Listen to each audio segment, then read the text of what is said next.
16 ते 18 डिसेंबर दरम्यान राज्यातील सर्व औषध दुकाने बंद असल्याची माहिती संघटनेचे सचिव अनिल नावंदर यांनी दिली. 16 ते 18 डिसेंबर दरम्यान राज्यातील सर्व औषध दुकाने बंद राहणार असल्याची माहिती संघटनेचे सचिव अनिल नावंदर यांनी दिली. मुंबईत झालेल्या संघटनेच्या बैठकीत हा निर्णय घेण्यात आल्याचे नावंदर यांनी सांगितले. नावंदर म्हणाले, FDA कडून कायद्याचा बडगा दाखवून औषध दुकानांवर कारवाई सुरू असून प्रत्यक्ष व्यवसाय करताना येणाऱ्या अडचणींचा विचार या कारवाईच्या वेळी होताना दिसत नाही. याबद्दल शासनाकडूनही प्रतिसाद मिळत नाही. दुकानात फार्मासिस्ट उपस्थित राहण्यासाठी राज्यात काही ठिकाणी फार्मासिस्ट क्लस्टरचाही प्रयोग झाला आहे, परंतु क्लस्टर पद्धतीसाठी फार्मासिस्ट उपलब्ध नसणे, त्यांना द्यावे लागणारे वेतन अशा अडचणी आहेत. संपकाळात अत्यावश्यक औषधांसाठी औषध विक्रेत्यांच्या स्थानिक संघटनांतर्फे व्यवस्था करण्यात येणार असल्याचेही नावंदर म्हणाले. अखिल महाराष्ट्रीय आमचा जो केमिस्ट बंद आहे 16, 17, 18 तारखेला आम्ही हा केमिस्टचा बंद पुकारलेला आहे. हा जो बंद आहे हा केमिस्टवरती जे काही अन्यायकारक ज्या गोष्टी होत आहे ह्याच्यासाठी होत आहे.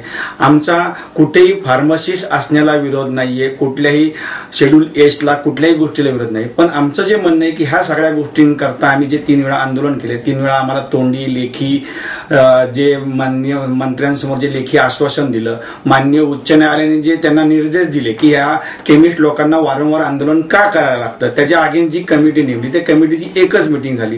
म्हणजे शासनाकडे आमच्या प्रश्नाची गांभीर्यता नाहीये. कुठंतरी हे प्रश्न प्रॅक्टिकल अप्रोच असावा किंवा आता ह्या 2 महिन्यात तर फारच अतिरेक झालाय. म्हणजे कुठलंही कारण असेल त्या केमिस्टची, काही साधी चूक असेल, मोठी चूक असेल, तर ह्याच्यात पर्याय फक्त एकच आहे, त्याचं स्टॉप सेल करतात आणि त्याला डायरेक्ट कॅन्सलेशन देतात.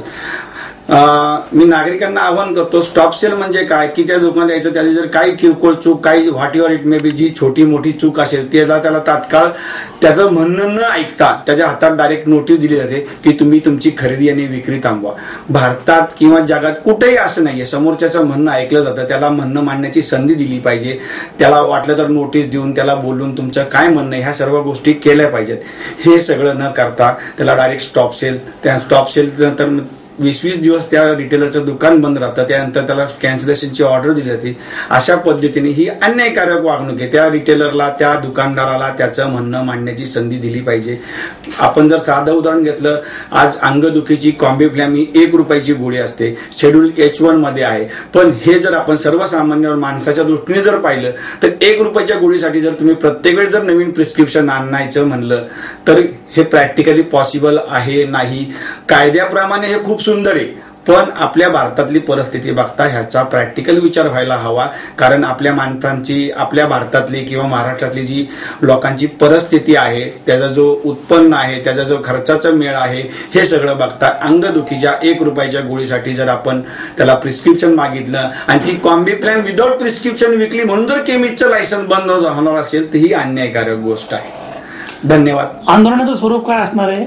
आंदोलनाचं आमचं जे आत्ताचं स्वरूप आहे, आमचं प्रथम 3 दिवस बंद आहे. 16, 17, 18 संपूर्ण महाराष्ट्रातले आमचे सगळे औषध दुकानदार बंद ठेवणार आहेत आणि 18 तारखेला आमचा नागपूर अधिवेशनामध्ये विधानसभेवरती आमचा मोर्चा जाणार आहे. रुग्णांकरता पर्यायी औषध व्यवस्था काय? आमचा जो लढा आहे रुग्णांच्या विरोधी अजिबात नाही. रुग्णांची प्रत्येक काळजी आम्ही आतापर्यंत प्रत्येक आंदोलनात घेतलेली आहे आणि इथून पुढेही घेणार आहोत. त्याकरता आमची पर्यायी व्यवस्थेची चर्चा चालू आहे. त्याचा जो असेल, जे काही आमचा निर्णय असेल तो लवकरच वर्तमानपत्राद्वारे ड्रग ऑफिसला व सर्व नागरिकांना कळवायची आम्ही व्यवस्था करणार आहोत.